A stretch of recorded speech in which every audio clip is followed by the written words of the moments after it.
Hello everyone, welcome back to my channel.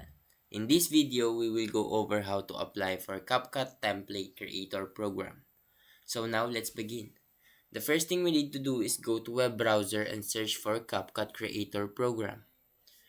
Now keep in mind that the CapCut Creator program depends on the country you're at. So CapCut Creator program is not available always in every country. If you can see this just means that this is not available in your country currently. So, let's proceed. Now, scroll down and click on the page that says Creator Program with your country.